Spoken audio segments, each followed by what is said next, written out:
All right, I think we're good to go. So, welcome everyone to another DF Retro panel. So thanks for coming out. All right. Before we get started, I am joined by two special guests. Of course, on my right, the man himself, Digital Foundry founder and editor-in-chief and everything. It's Richard Ledbetter. Hello, everyone. I'm here kind of to vent some childhood trauma with arcade conversions. I was a Spectrum owner, and yeah, there's some stories from the past I've got to let out. It's the only way I can get closure, so that's why I'm here. And on my left, I have my good friend, Audie Zerly, who's been helping me out a lot on DF Retro. Audie. Yeah, thanks, everyone. How's your mic?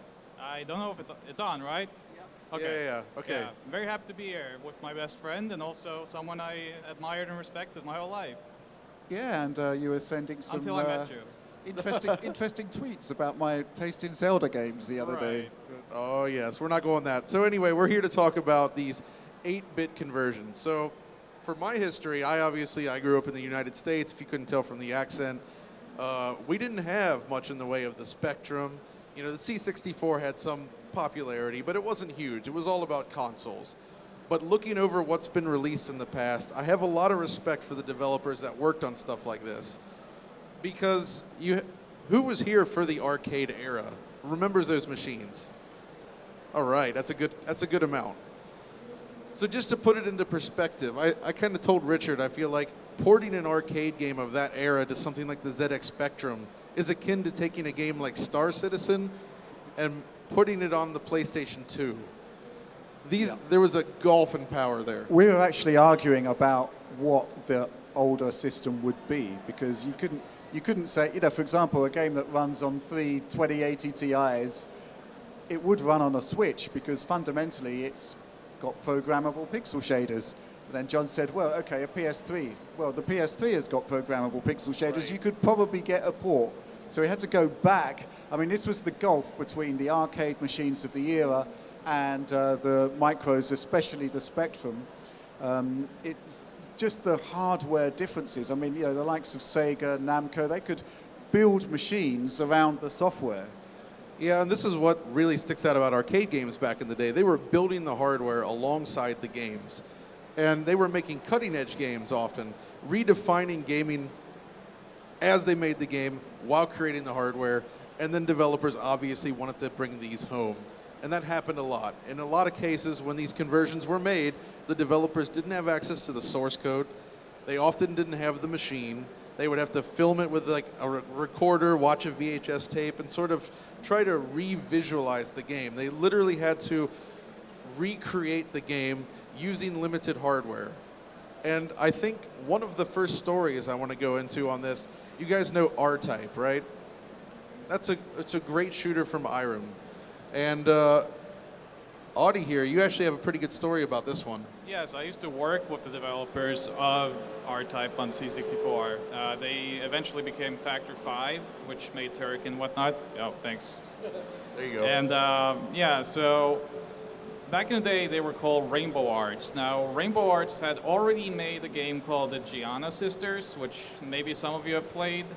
And maybe some of you also know then that the Giana Sisters was sort of similar to Super Mario, a little bit at least. Slightly. Just a bit. Just slightly. Enough to make Nintendo's lawyers take interest. So there was never a lawsuit, but Nintendo did do a polite phone call and just asked to take the game off the market pretty quickly.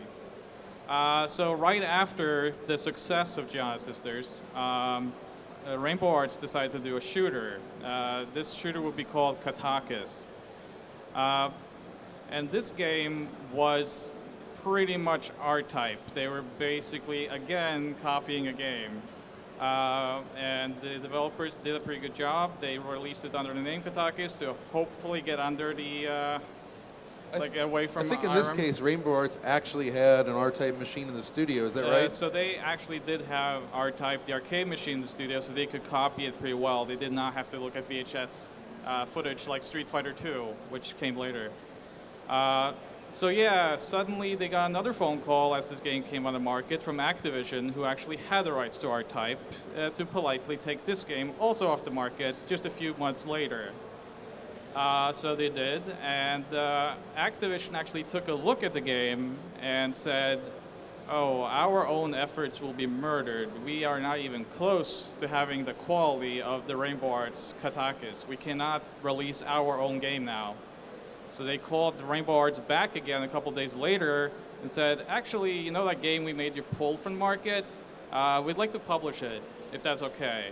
And of course, Rainbow Arts was happy to do that, and so we got R-Type on the C64, which actually is a little bit better than the arcade version, in my opinion, because it has Chris Hulsbeck title music.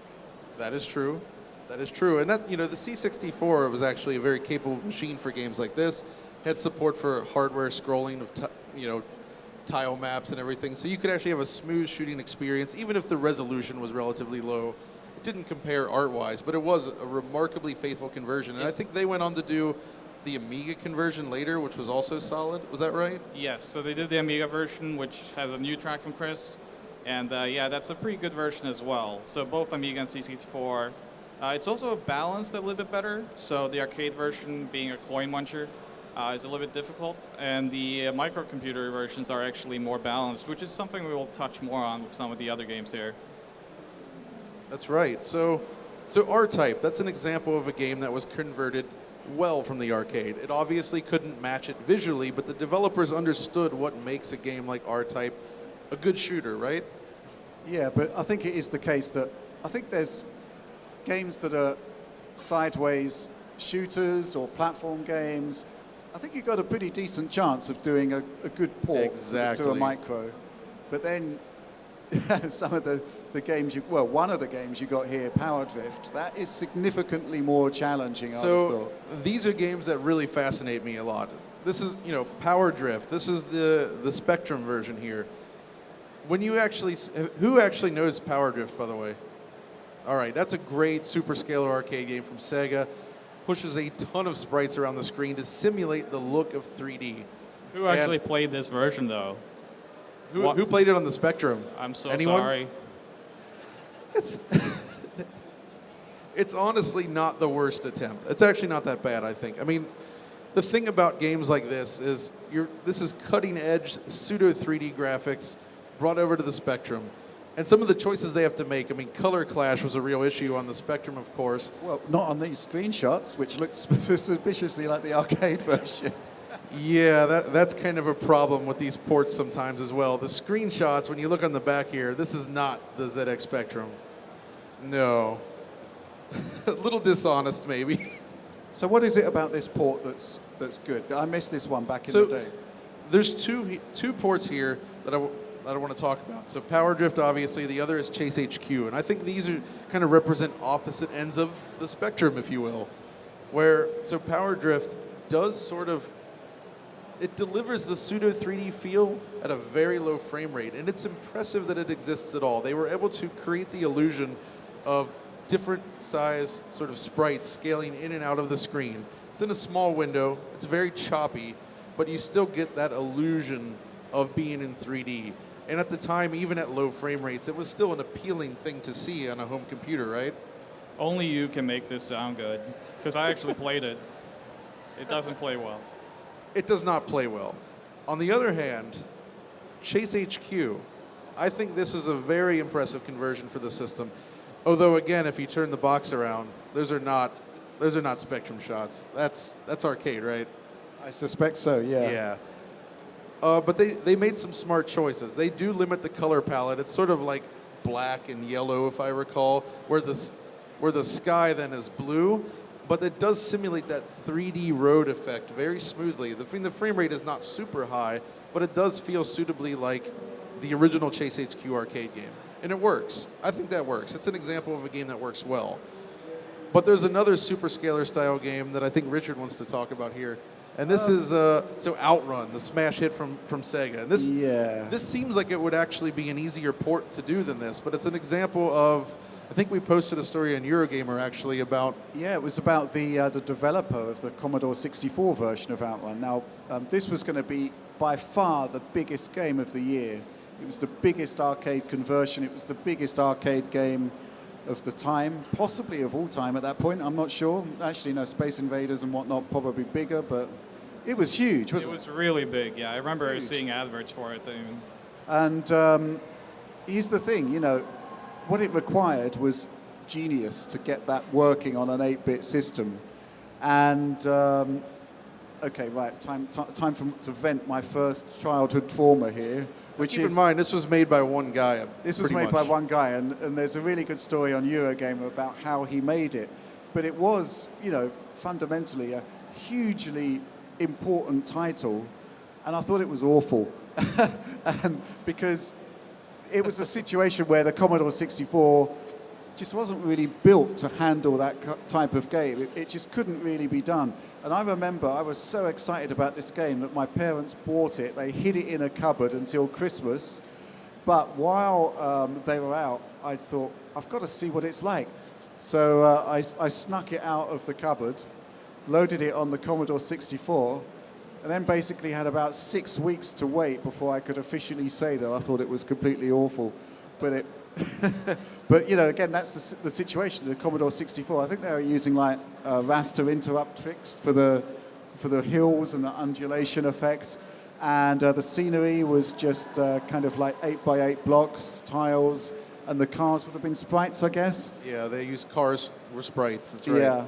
So, you know, we knew it. I think that Space Harrier might have been out before that on the Commodore 64. Yeah, it was. Yeah, And I that think you're was right. really terrible. So, you know, similar principle and a similar solution, really, that they used to do that. But, yeah, I mean, I'm getting it out there now. I'm finally letting it go because it really was a profound disappointment. I think that's very fascinating, though, that developers seemed hell-bent on porting these sorts of high-end games to computers like this. And I'm not sure why. I mean, they were big hits, obviously, in the arcade, but... They had to, because the marketplace at that time, especially in the UK, and I'm from Norway, so in Norway, like the C64 is big. This is what we had. I mean, this is what we were playing on every day. So that market, you couldn't even ignore it. Even the Spectrum, which we should have ignored, all of us. You know, we had to port these games on there. Well, yeah, they didn't have to, but they did to make money.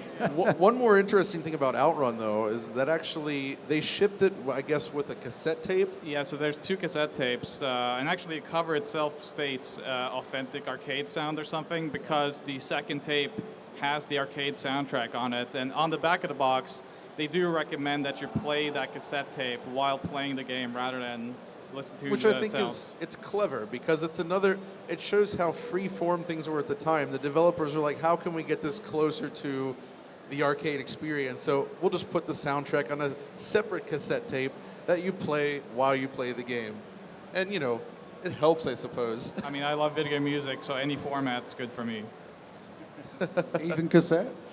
I have lots of video game music cassettes. Wow. Another fun game to talk about, though, and they did it again. This is Teenage Mutant Ninja Turtles, the coin op. Flip that around. Yeah, that's the Amiga shots.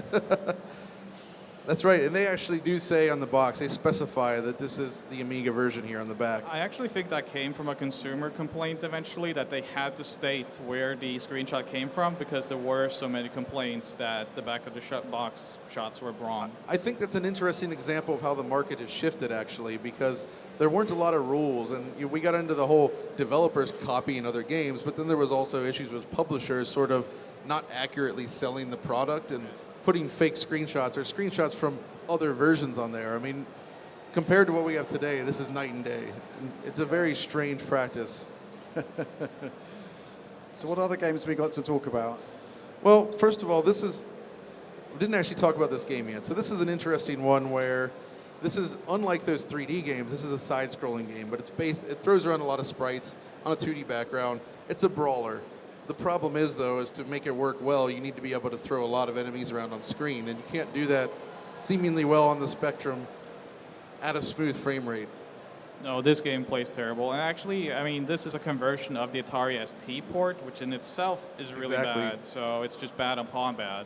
And that's actually kind of an interesting point, is a lot of these games that were ported over by developers, they kind of shared a lot with different platforms, even though the platforms themselves were so different. And you had to figure out ways to exploit and work with the different color limitations and the hardware limitations to achieve at least a somewhat playable game. I think you have another one here, though, that's interesting, that is also an arcade port. Yeah, so this was actually my personal copy from when I was a kid. This is Firetrap by Data East, which is not that well known of an arcade game necessarily. It's a take on Crazy Climbers, which was a very important arcade game in Japan. Simple put, it's sort of like an isometric shooter where you climb up a building of Escher architecture, basically. And you have to shoot these pellets to avoid fires and dangers and rescue people out of windows.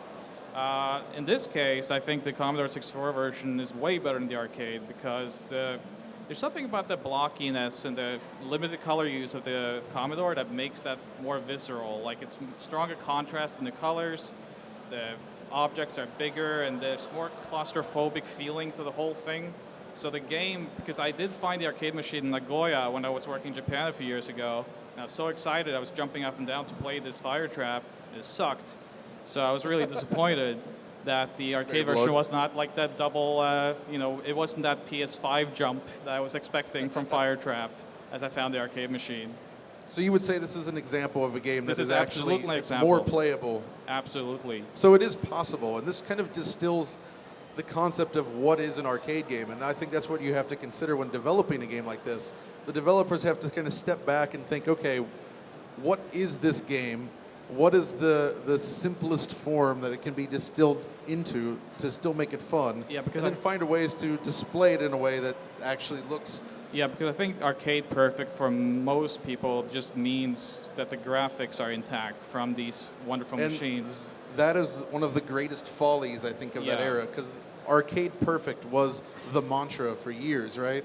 Everybody wanted arcade perfect. Yeah, I think it was just when you got to like the PC Engine era and the Mega Drive era that you actually got anything that kind of got close or was a good match for it. But, it was really difficult. I mean, when something like Rainbow Islands came along on the Amiga, which was a really good, almost perfect, even that wasn't quite, you couldn't call it perfect, but it was good enough.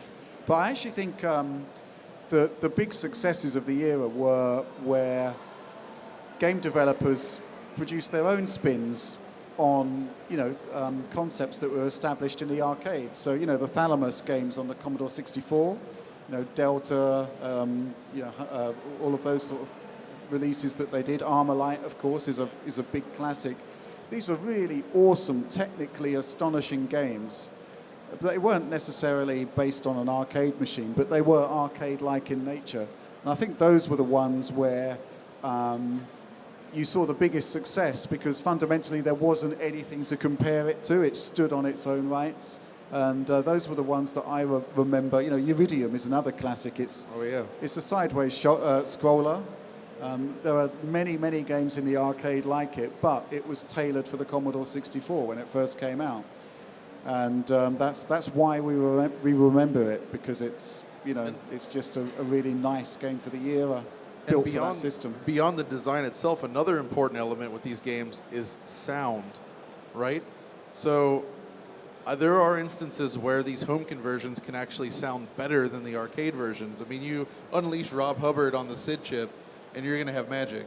Yeah, so again, another example of an arcade game that I think did get better with a microcomputer conversion is Commando on C64, which you're probably familiar with that. Yeah, I remember that one. It was. I'll tell you what, though, I remember when I actually played it in the arcade, because a lot of these games I actually played on the Commodore 64 or the Spectrum first, and then when I was on holiday or whatever, and we went to the arcades, I'd actually get to see the the original version. But Commando was kind of like quite wide on the Commodore 64, but quite vertical in the arcade. So it was a very, very different experience. But you're right in that the audio was just on a completely different level, really. Yeah, it's like a 4-minute track from Rob Hubbard, and it's just amazing. We were listening to it yesterday. It's so much more layered than the original track. And also the difficulty again, because difficulty in the arcades was a big thing. They wanted your coins. And a good arcade conversion really needed to balance that gameplay. And Commando is a good example of that, because the arcade version is very difficult, whereas the Commodore version, I think, is more playable. So I think that kind of reflects then on the presentation as a whole and what makes a good arcade conversion versus a bad one. A good one, I feel, they sort of translate the essence of the game. They find a visual style that works well within the constraints of the system. They utilize the sound hardware in interesting ways. And essentially it's all about exploiting the hardware as opposed to trying to be arcade perfect, because that's where they fall short. When you're trying to duplicate the visuals to the point where in a screenshot it looks at least similar or close to the arcade game, that often results in a much choppier, less playable game that can't support, the visuals don't support the game well on in those conversions. And in the case of a lot of Spectrum games, obviously the sound, that was never really a strong point.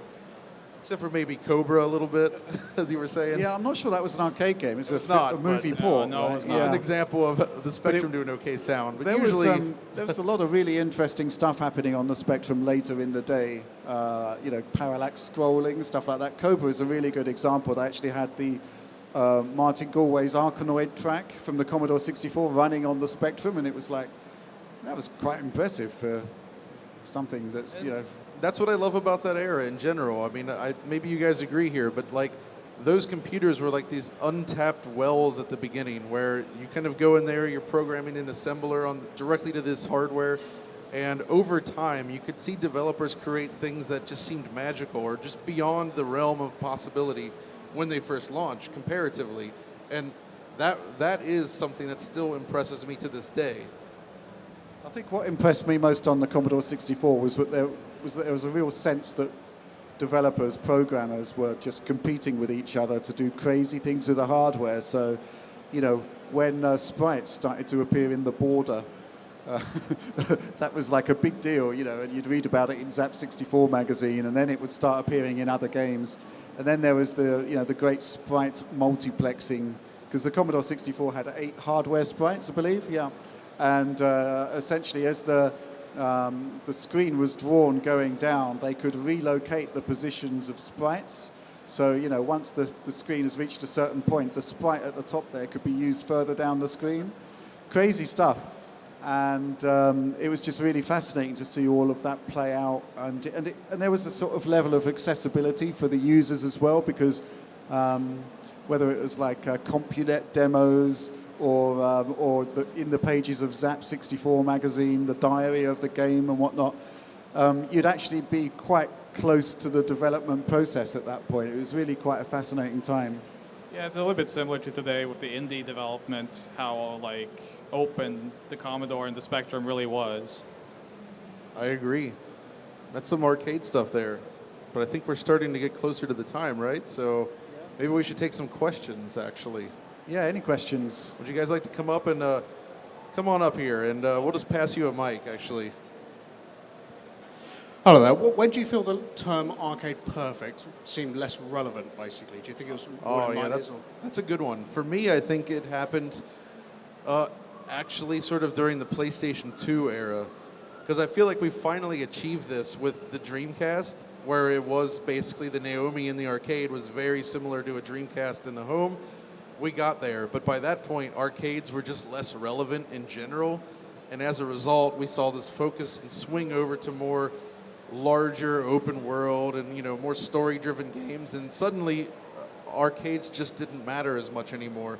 I mean, earlier in Japan, you had the X68, for example, which was like the development hardware of some of these games. So you had the arcade perfect port. Or a Neo Geo, of course, which yeah. was exactly the arcade, but who could afford that at the time? So yeah, I think that's probably, once we actually achieved arcade perfect, that's when the importance of arcade perfect started to die off, unfortunately. But there was that golden period, the early Mega Drive period. I'll tell you, the thing that ruined home computing for me was when I went for my first job interview at Computer and Video Games magazine. I was an Amiga owner at the time, and they just took me into the games and, oh yeah, here's the Mega Drive, I quite like this, and they just stuck on like Afterburner 2, which annihilated anything I'd ever seen on the Amiga and Commodore 64. And then, you know, oh, Golden Axe, it's like, okay, well, it's not a great game, but I can see that, again, it's pretty much flawless. Then Super Shinobi, and it's like, wow, this is just incredible. When you came into CV&G, what were the general thoughts around the offices about the old micros? It was a transition point. This was 1990. So there was definitely a transition point there where we could feel the buzz was around these Japanese imported machines. Like the PC Engine was the first one that really caught our attention because you could actually see like massive sprites that looked like an arcade game. There were ports that looked really close. There were original games like Devil Crash that would... Oh, yeah, that's great. Yeah, that would sit perfectly in an arcade, even though I don't think it was an arcade game. So... yeah, that was the point. That was the transition point for me. As an Amiga owner at the time, that was just seeing those 3 games on the Mega Drive. It was just game over for me on the. But the funny thing was that we were setting up Mean Machines at the time, which was a console magazine. But because I owned an Amiga, I was initially put on computer and video games because my expertise was seen as being on the home consoles. Home computers. So yeah, but you know, obviously the momentum at that point, the Mega Drive really kicked in, and then the Super NES arrived, and you made the jump. Yeah, well, yeah. All right, do we have any other questions? Anybody, come on up. Do you think that it was a mistake for Sinclair to put out a 16K and a 48K Spectrum? Because obviously the 16K would just be completely neglected. It was all about cost. This was the thing, you know, there were bigger, technically better computers available, but the Spectrum was cheap, and you know, my dad's quite technically inclined, and I seem to recall he definitely built our ZX81, and because you could actually buy kits to construct the machine, and it was cheaper, and I'm pretty sure he built the Spectrum as well. Wasn't Sinclair known for that back in the day, like 50s and 60s, was building your own radios and these kinds of things? Radio kits and such, I think, yeah. Right, possibly, yeah, yeah. That's interesting, though. I mean, you're right, the price point. It wasn't just the machines as well, it was the games themselves, and it really drove that. I mean, the Commodore 64, I moved on to the Commodore 64, but it took a couple of years because it was expensive, and you really did need the disk drive, I thought, for the best experience. This really kind of highlights the difference between the UK and Europe for you guys versus growing up in the States, where there weren't cheap games like this. You couldn't go to the supermarket and find like $2 or $3 games, really. That just wasn't much of a thing. Instead, console games were ruling, especially the Nintendo Entertainment System, and we used a lot of rental stores. So renting games was the big thing there, and that's how we got the cheap games. You didn't keep them, but it was enough where you could play it for a weekend and then take it back and move on from there. If you wanted to buy them, you were shelling out, you know, quite a bit more. So did you go straight to floppy disks for games? Yeah, so I did not. My first computer was actually an 8086, an IBM PS2, and I did buy some arcade ports in there like Double Dragon, and the PC was not in a great place for those types of things back in the day. CGA graphics with 4 colors with the lovely cyan and... yeah, pink. Yeah, it was something. Although there was the 16-color sort of composite mode, but most games didn't use that. My computer didn't support that. So, because, you know, on the Commodore 64, you could be in the early years, you could be waiting like 15 minutes for a game to load from the tape deck. Yeah, I did not experience that growing up, but it's very interesting to learn what everybody seemingly went through over here with the tape drives and everything. It's very slow. I mean, these things, yeah. All right, any other questions? Eddie Wolf, Eddie Wolf. Come on, guys. You can make a line. Just make a line. Make a line. Did the change of input devices cause any challenges when you're trying to translate the essence of the game? Was that a little hard to hear? Sorry. Did the change of user input cause any challenges when you're trying to translate the essence of the arcade games? The input method, that's right. Yeah, I think so. I think that was a huge problem, actually. I mean, we just went to the retro section. We played Space Harrier on the 32X, and then we played it on the proper moving arcade machine. And keep in mind, I mean, that was with the Mega Drive pad, which is actually a great pad. Yeah. When you're playing with these old joysticks with like 1 or 2 buttons at most, or even just trying to use the keyboard, you're not really going to get the real arcade experience. And of course, a lot of the games had bespoke inputs. Like we've also played Marble Madness, which had the trackball. And well, obviously, if you were playing a driving game, usually you had some kind of steering wheel apparatus.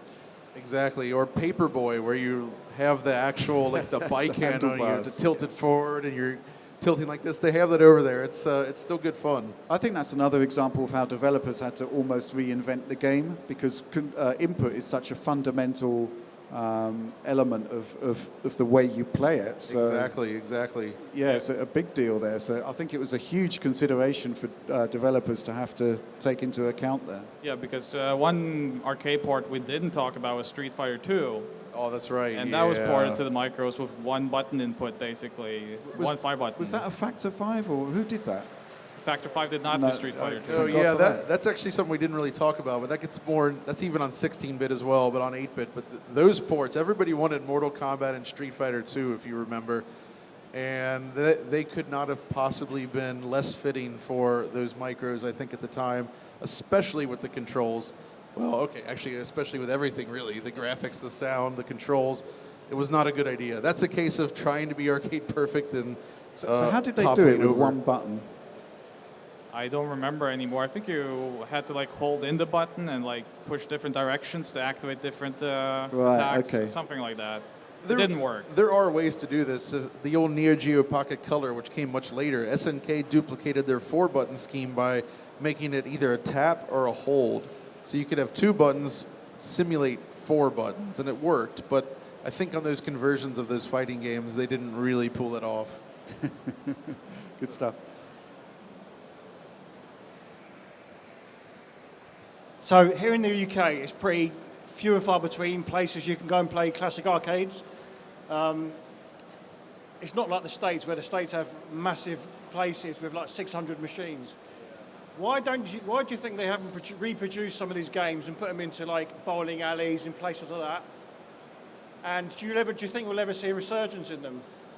So I do think we're seeing a slow resurgence, even in Europe. There's some in Germany for sure, where there's operators that are passionate about this stuff, are tracking down these old machines and setting up sort of you pay a fee, you get in, and then you can play them all day, basically. And that's kind of the new model, and that's working. But it does seem like the distribution is maybe transporting these things, storing them, having the place to store them, and then there's the servicing as well. I mean, these things break down very easily. So actually having the legitimate machines is quite a difficult, time-consuming, and expensive thing to do. But it's being done. But there is also, like, there's those companies that try to do smaller versions of arcade cabinets, but those don't really work, I think, as much. They're fun to have at home, but if you actually put it at an arcade, it feels a little bit cheap. If you're playing like a replica, you know what I mean? You want the real thing, and it's getting harder and harder to get them. And I don't think, exactly. Plus there's I don't know what was the distribution like here back in the day. I mean, they were everywhere in America, so there's more of them to find, whereas maybe back in the day they're less common here, perhaps, so there's fewer in total. Yeah, well, I remember that it was usually the seaside towns that had the best arcades, like the holiday resorts, and they were kind of like some sort of dim and dingy arcades in shopping centres that I recall. But it was actually quite difficult to find. You'd maybe get the occasional machine. You'd basically... Chip shops, yes. But you'd only have like singular machines in there. So it was few and far between, definitely not the massive distribution that you guys had. I'm just thinking about the controls in a chip shop after, it's like, I don't know if that's such a great idea. Yeah, so in Scandinavia... There you go. See, you play while you wait. That's fantastic, actually. It is. Yeah, so in Scandinavia, I remember we had like traveling carnivals in summer that came to town, and they had like these trucks that could open up and they had arcade alleys in them. So I played there. About them coming back, though, a friend of mine in Norway runs arcade, And he's been struggling to get it going for many years, but he got it going last year. And when I talked to him, like, what was the difference? He said alcohol. Just give people drinks and they come. So I guess that was the answer. The barcade, where all the games are free, but you pay for the drinks. It's not a Exactly. bad way to go. Yeah, he made a lot of money on that. Good stuff. Any more for any more? I think that's it. Anyone else before we wrap up? One more chance. All right, there we go. One more.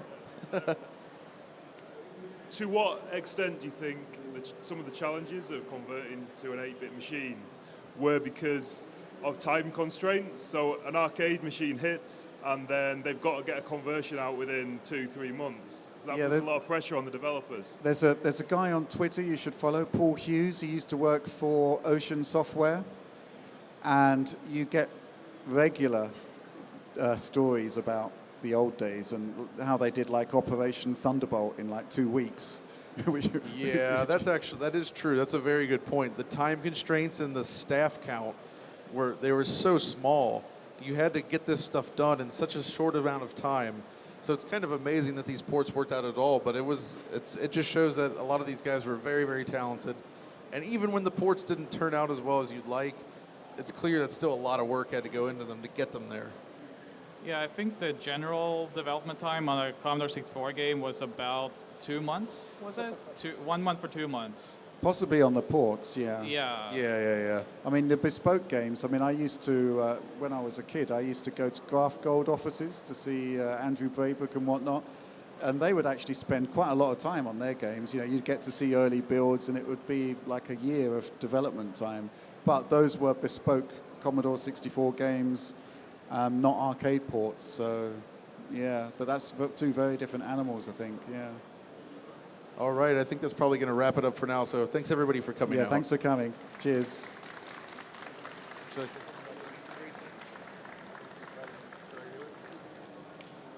Yeah, so also, I think what time is it? 5 p.m. is it?